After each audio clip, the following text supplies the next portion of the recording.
Nous allons maintenant chanter pour commencer le service. Descends aux pluies abondantes.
Approchons-nous avec assurance du trône de la grâce, afin d'obtenir miséricorde, de trouver grâce pour être secourus dans nos besoins. Et maintenant, nous allons prier, chers amis.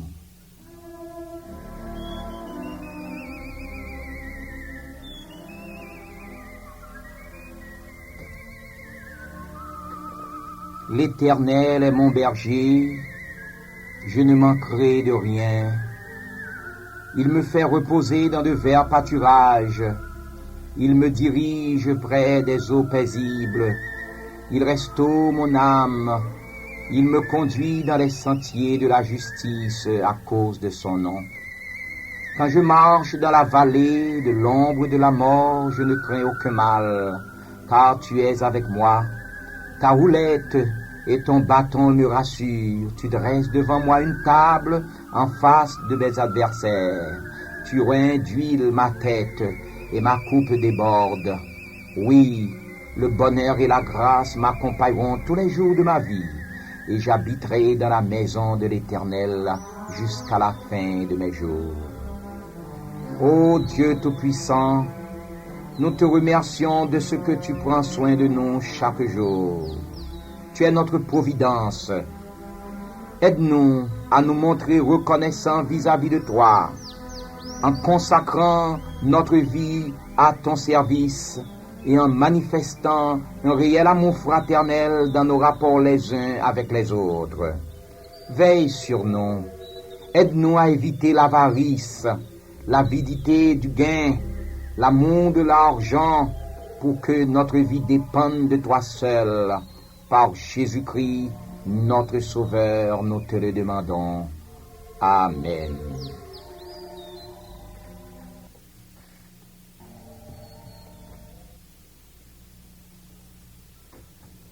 Maintenant, laissez-nous vous lire la parabole de l'économe infidèle.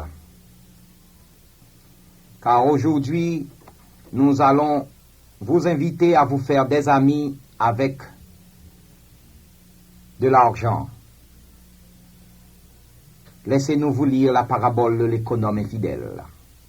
Jésus dit aussi à ses disciples: un homme riche avait un économe qui lui fut dénoncé comme dissipant ses biens. Il l'appela et lui dit: qu'est-ce que j'entends dire de toi?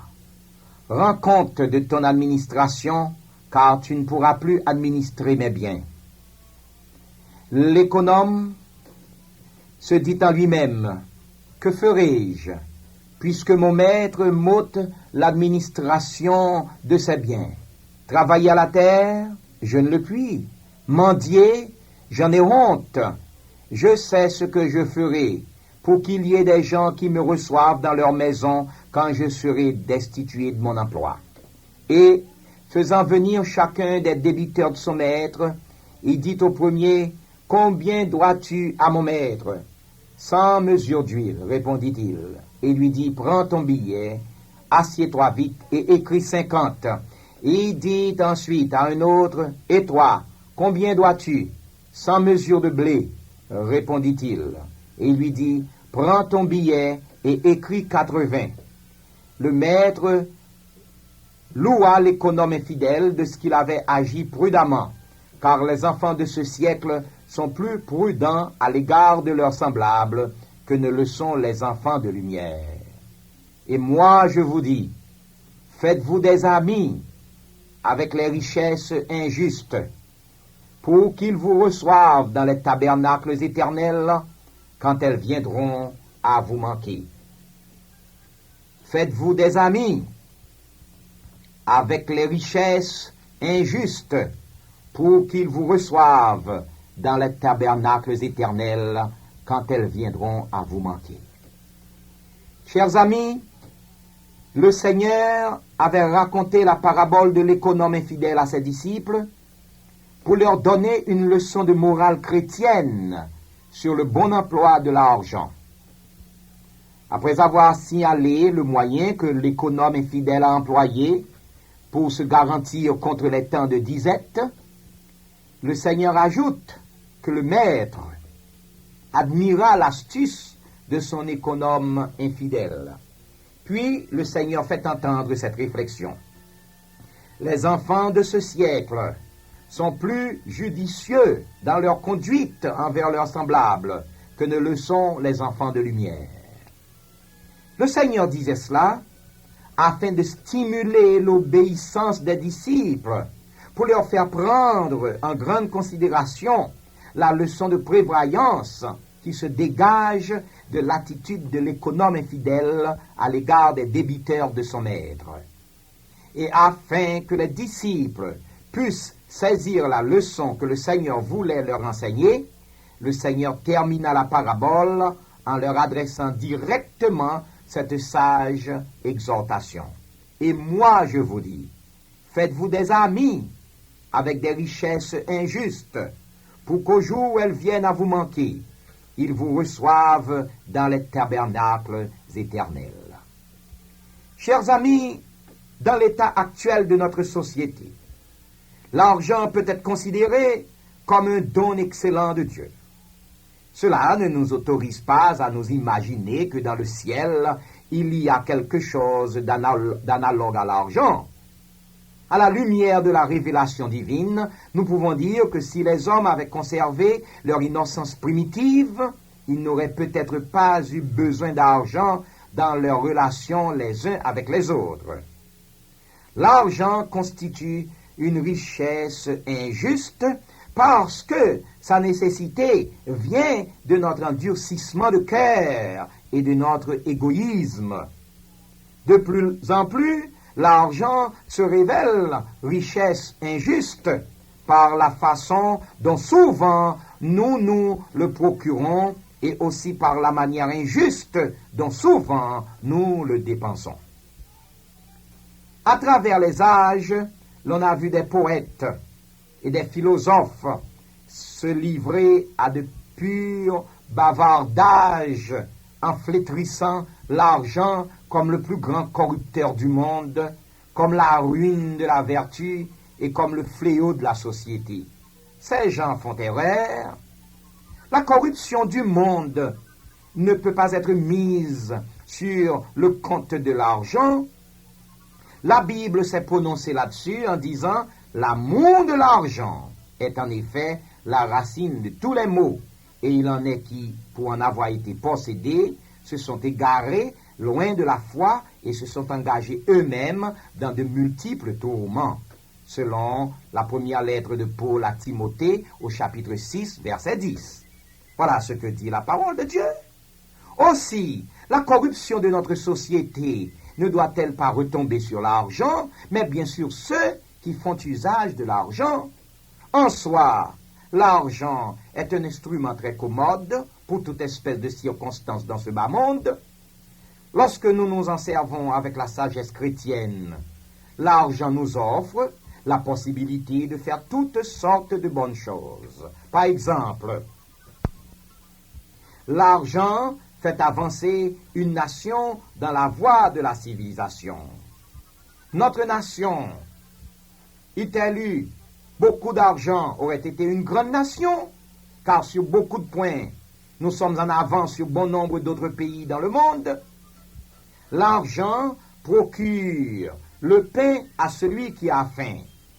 L'argent donne à boire à celui qui a soif. L'argent vêtit ceux qui sont nus. L'argent tient lieu de mari à la veuve, tient lieu de père à l'orphelin. L'argent fournit les moyens de défendre l'opprimé.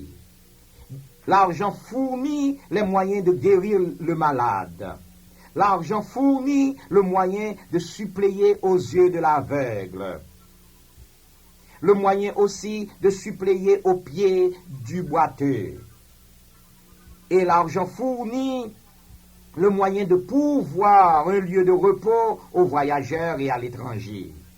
L'argent est un puissant moyen d'échange. Les enfants de Dieu n'ont pas à dédaigner l'argent, c'est faire montre de sottise.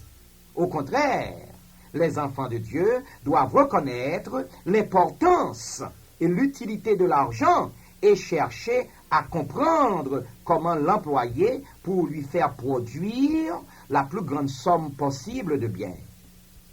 C'est à ces fins, chers amis, que le Seigneur a recommandé à ses disciples de se faire des amis avec l'argent, afin qu'ils amassent des trésors impérissables dans le ciel. Car il est écrit, « Heureux celui qui pense aux pauvres et aux misérables. Au jour du malheur, c'est le Seigneur qui le délivrera. Sur son lit de douleur, le Seigneur l'assistera, et durant sa maladie, il le réconfortera, selon le psaume 41, versets 2 à 4. À cause de l'importance et de l'utilité de l'argent pour faire le plus de bien possible à nos semblables, l'enfant de Dieu est laissé libre de gagner autant d'argent que possible, pourvu que cela ne nuise ni à son esprit, ni à son âme, ni à son corps, ni à son prochain. Chers amis, Dieu n'a jamais réclamé de ceux qui lui ont entièrement consacré leur vie le vœu de pauvreté. L'on peut s'imposer une vie de pauvreté si l'on veut, mais ce n'est pas une exigence de la part du Seigneur. Le Nouveau Testament nous fait voir que le Seigneur avait demandé au jeune homme riche de se défaire de ses richesses afin de venir le suivre, parce que c'était une nécessité. Le jeune homme, malgré qu'il eût sollicité la faveur d'être un disciple du Seigneur, donnait à ses richesses matérielles la première place dans son cœur. Il n'avait pas encore appris la nature du renoncement. Il fallait donc que le Seigneur lui demanda de vider d'abord cette première place qui appartient de droit à Dieu et non à l'argent et à d'autres choses semblables.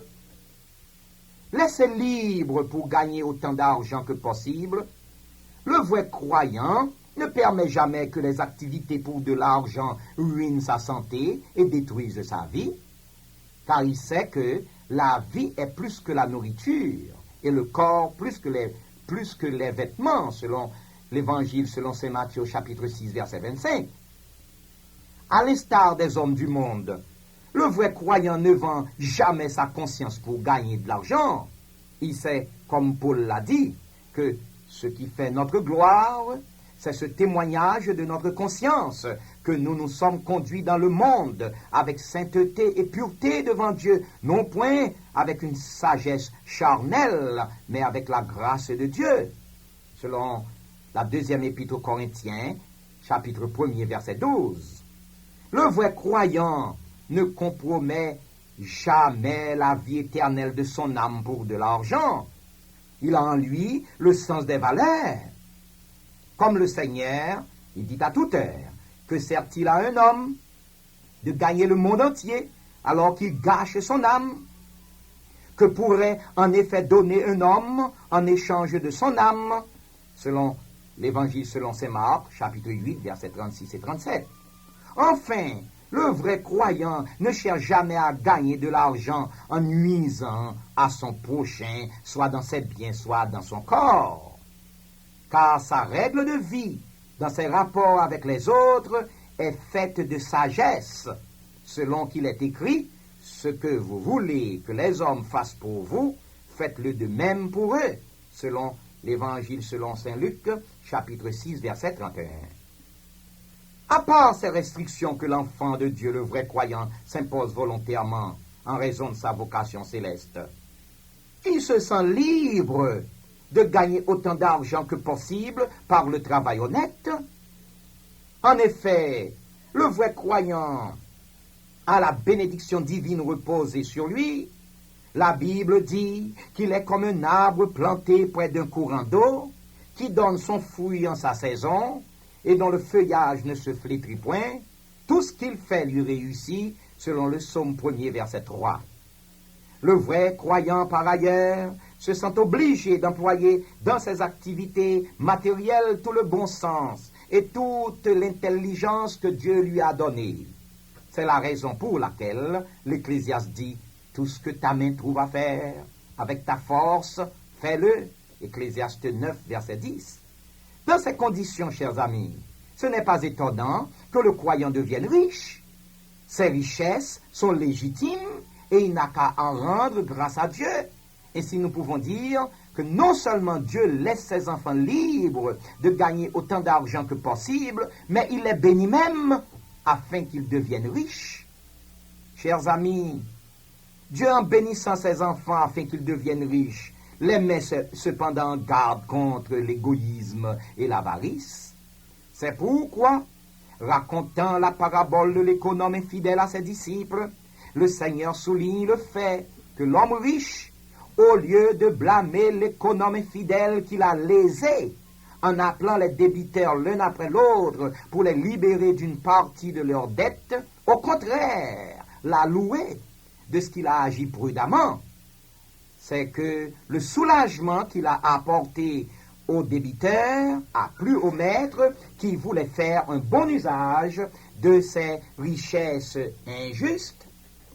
Notre position vis-à-vis des richesses dont nous pouvons jouir par la grâce de Dieu est une position de gérant.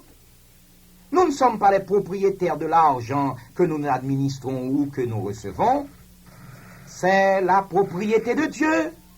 Dieu nous a confié ses richesses afin que nous puissions en jouir et en faire jouir à d'autres pour le soulagement de leur misère matérielle. Notre responsabilité comme des gérants croyants, ce n'est pas de nous montrer durs et pingres, mais c'est d'aider les autres à vivre en nous souvenant que nos bonnes œuvres nous suivent dans les tabernacles éternels pour demeurer avec nous quand les richesses dont nous disposons ici-bas viennent à nous manquer. Le bien que nous faisons est un ami éternel. Nous avons donc intérêt à en faire autant que possible. Voilà pourquoi le Seigneur nous dit, à nous, ses disciples, faites-vous des amis avec des richesses injustes, pour que ces amis vous reçoivent dans les tabernacles éternels quand ces richesses injustes viendront à vous manquer. Vous qui avez de l'intelligence, comprenez la parole de Dieu. Mettez en pratique cette parole pour votre bonheur personnel et livrez-vous totalement à Jésus-Christ, afin que vous ayez l'assurance de la vie éternelle. Qu'il en soit ainsi.